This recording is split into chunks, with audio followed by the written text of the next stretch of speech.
So I first heard about the third level, read about the third level in New Covenant magazine. It's an article that was in there somewhere around 1974. And, it was literally that same year that I went to Darmstadt. Because I just don't know about if any of you who are my age who've ever read some about Mother Basil Ischling stuff. Admittedly, when I went there, it was quite traditional, quite Lutheran, quite, just really old-fashioned in some ways. But the thing is, the substance, if you can read substance in people, it doesn't matter really what's the outer thing, does it? It matters of the substance of the people and the transparency with which they live. It takes a very mature person to live with transparency, because you're believing that you don't have to have all these fig leaves. It's quite weird how the world works, because the pride of life says the opposite, that you can't be open, that you have to be guarded, that you appear childlike. You appear childlike if you're transparent. But have a look at all the people. I mean, Mother Basil Ischling was no different. You consider what she'd been through, threat of death, possibly, if found speaking things different from Hitler.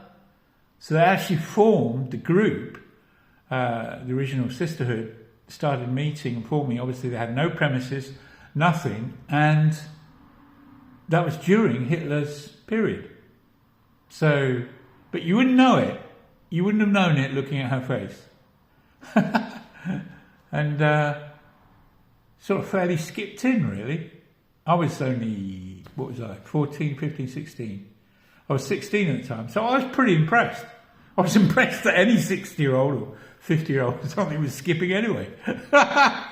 So, but she did say, Mother Martyria, who's was really one of the more mature ones with her, Bruder Silvestro, who is there, Sylvester. Those are the main figures that were important for me there. But they all said the same thing. Don't panic when you feel really, really odd. Don't leave. Just hang on in there. And I came to Emsworth Church, and that had R. Edward Miller, who'd been to some really deep places. I was just reading again last night the story of the Argentinian revival. Nothing happened. It didn't matter what he did for weeks and weeks. Nothing happened. He felt nothing. He just felt the urge to press on, to not give up. Part of that was, as he freely admits, the thought that he'd given up. So there was a sort of feistiness there. And then all of a sudden, first the breakthrough happened to him personally within his being, but then, they held like a prayer meeting, which people didn't normally turn up to anyway, or not for any length of period. And God had said, no, 8 o'clock till midnight. If people don't want to do that, then don't let them come. They have to be committed. I think it was a whole week. And that was that famous story about the servant girl, even from day one, was told to do this stupid thing, knock the table, just rap on the table. And she wouldn't do it, just wouldn't do it.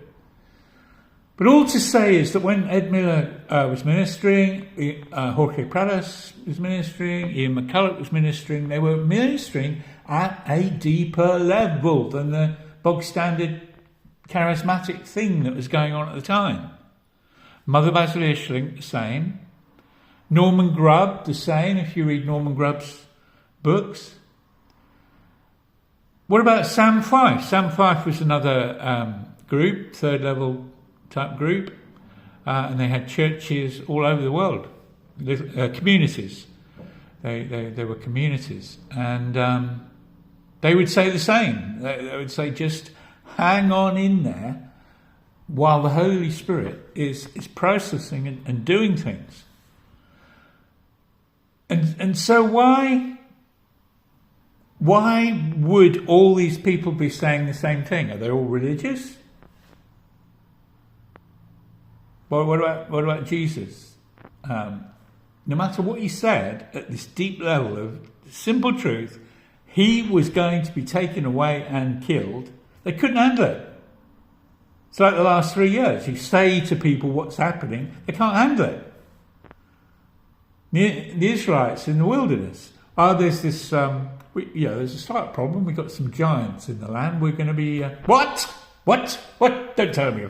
I'm staying here in the wilderness. I don't want to hear that. So there's this level of reality of where things are really at that people just don't want to hear.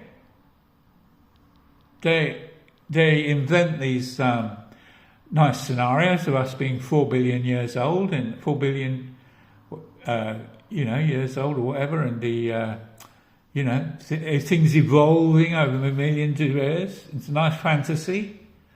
There's no proof about any of that theory, and India's just dropped it for teaching in their schools. But at this level of truth, people can't handle truth. But it's more than that. It's the truth of who we were and who we now become.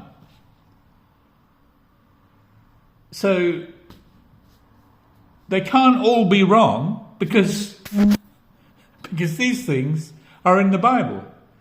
And 3 whole lifetimes, culmination of Abraham, Isaac and Jacob, and that Peniel incident and the name change. You're saying the Bible's wrong? Oh, well, that's just when we converted, Chris. 3 whole lifetimes searching after God, and that's just conversion? I don't think so. So this is the pressing on. If we want church like Acts, we have to go through a similar revealing, laying bare experience to the disciples, who had to be shown that they were capable of doing absolutely anything. Even pretending this man had trained and poured his life out to them for 42 months, that they would just throw him down the drain to death. This is the blasé thing that you find with charismatic people. They have no clue. No clue. And it corresponds in how they view the world. I mean the deeper ones do. The ones that maybe have more decades experience of something and more knocks. But the general atmosphere of the movement, no. No, it's a very, what 1 John 2 calls a young man movement. So it's all about victory, it's all about gaining outer victories and this and that, but it's not really touching the areas that revival touches. It was not uncommon for people to be crying for days. Why? Because you suddenly see the glory of God neat. The actual holy presence of God touches your life to the foundations. Everything you believed, everything you thought, has this slime upon it, a snake slime. But you can't see it until God turns on the light. And that is revival light. That is God holy in his temple. And it's not how carnal people think holy is. Holy is, you can't describe it, it just is holy. It's this other than presence of the living God. And it goes to the foundation of who we are. Now, if everyone leaves, I'm actually believing that God's right when it says, surely as truly as I live, all the earth will have the knowledge of the glory of the Lord as the waters cover the sea. And the charismatic thinks it's, oh, yeah, 20 minutes of this, yeah, go outside. They're not touched in any way deep at the Genesis 3 stronghold of their life. And to go there hurts, because these are sores, these are cankers, we might be born again, our spirit might be intact, but our very soul has been so corrupted, and not just our fault, it's just generations of guff in how we live, and proliferated lies that are starting to come out today. Literally generations of complete balderdash.